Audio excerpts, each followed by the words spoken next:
जय श्री राधे राधे।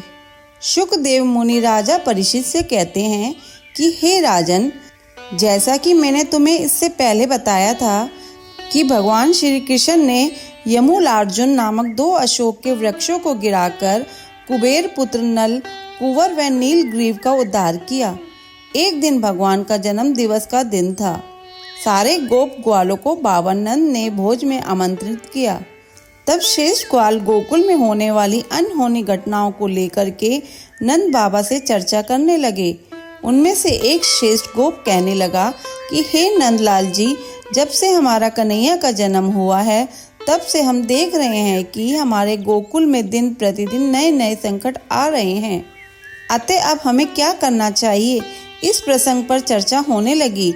उस समय एक श्रेष्ठ गोप था। उसने कहा, देखो भाइयों, मेरे विचार से तो हमें यह गोकुल छोड़ देना चाहिए और वृंदावन में जाकर निवास करना चाहिए, क्योंकि हमारे लिए तो वैसे भी मुख्य गोधन है और हमारे गोवत्सों के लिए वृंदावन का वन अति श्रेष्ठ है। वहाँ सभी प्रकार की समुचित व्यवस्था विद्यमान है। अतः आप सब सहमत हो तो मेरे विचार से हम सबको गोकुल छोड़ वृंदावन में निवास करना चाहिए। तब सभी नंद बाबा सहित गोकुल वासियों ने उन शेष गोप का समर्थन किया। अब तो सारे गोकुल वासी अपने झकड़े में सामान भर भर कर अपने परिवार सहित गोकुल छोड़ वृंदावन जाने लगे और वहां जाकर के वृंदावन में निवास करने लगे। बोलो वृंदावन बिहारी लाल की जय हो। शुकदेव मुनि राजा परीक्षित से कहने लगे कि हे राजन, अब सारे गोकुलवासी वृंदा में निवास करने लगे हैं और अब भगवान बलराम और कृष्ण को भी अपने ग्वाल बालों के साथ छोटे बछड़ों को चराने की अनुमति दे दी गई है। भगवान बलराम और कृष्ण भी अपने बछड़ों को चराने के लिए बालकों के साथ वन में जाने लगे हैं। एक दिन भगवान श्री कृष्ण और बलराम जी अपने बाल सखाओं के साथ वृंदावन के वन में अपने बछड़े चरा रहे थे। उसी समय कंस का भेजा हुआ एक वत्सासुर नामक दैत्य श्री कृष्ण को देख करके उनका वध करने की इच्छा से बछड़े का रूप बना करके श्री कृष्ण के बछड़ों में आ मिलता है। उसे देखकर जब अन्य बछड़े भय से कांपने लगे। जब भगवान श्री कृष्ण ने देखा कि हमारे बछड़ों में एक नया बछड़ा आकर मिल गया है और उसको देख करके सभी बछड़े घबरा रहे हैं। भगवान श्री कृष्ण दुष्ट राक्षस के करतूत को पहचान जाते हैं और बलदेव की तरफ इशारा करके कहने लगे, भैया मुझे इस दुष्ट का संहार करना चाहिए। तब अपने कमर में फेंटा बांध कर भगवान श्री कृष्ण जाकर के दुष्ट दैत्य वत्सासुर के दोनों पैर पकड़ लेते हैं और पकड़ के जोर से आकाश मंडल में घुमाया और धड़ाम से पृथ्वी पर पटक दिया, जिससे उसका प्राणनाथ हो गया और उसमें से एक दिव्य ज्योति निकली। वह ज्योति देखते देखते बाल श्री कृष्ण में समा जाती है।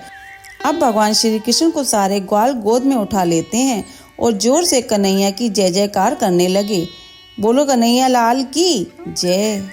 जब कंस को पता लगा कि मेरे द्वारा भेजा हुआ वत्सासुर मारा गया, तब उसने बकासुर नामक दैत्य को भेजा।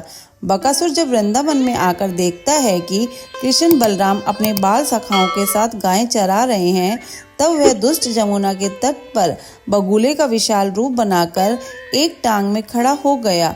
और जब ग्वालों सहित श्री कृष्ण बलराम अपने गो बछड़ों को पानी पिलाने के लिए यमुना के तट पर आए, तो देखा कि बकासुर घात लगाकर एक पैर से खड़ा था।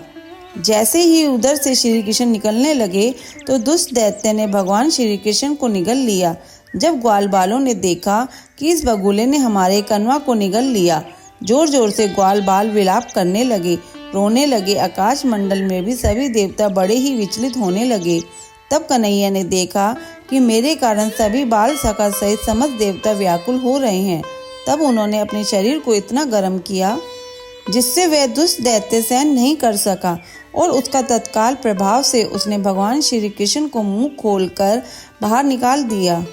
अब झटके से भगवान श्री कृष्ण तत्काल उसी समय दैत्य के दोनों चोंच पकड़ लेते हैं और एक चोंच को अपने पैर के नीचे दबाया और दूसरी चोंच को उठाकर शरीर के 2 भागों में चीर देते हैं, जिससे उस दैत्य का अंत हो जाता है। और उसमें से एक दिव्य ज्योति निकली और वह ज्योति निकल करके भगवान श्री कृष्ण के बाल रूप में समा गई। आकाश मंडल से देव दोनों दुबियां बजने लगी। देवता भगवान श्री कृष्ण का जयकार करने लगे गोपाल बाल श्री कन्हैया लाल की जय जयकार करते हुए अपने को बछड़ों को लेकर वृंदावन में आ जाते हैं। वृंदावन में आकर ग्वाल बालों ने आज सभी वृंदावन वासियों को भी श्री कृष्ण द्वारा मारे गए दुष्ट वत्सासुर और बकासुर का सारा वृतांत कह सुनाया। सभी वृंदावन वासियों को बड़ा आश्चर्य हुआ। माता यशोदा, रोहिणी, नंद बाबा ने अपने पुत्रों को हृदय से लगाया। बोलो बाल कन्हैया लाल की जय हो। कथा संपूर्ण। अगर आपको ये कथा सुनना अच्छा लगा हो तो इसे लाइक करके शेयर करें। चैनल पे नए हो तो सब्सक्राइब करें।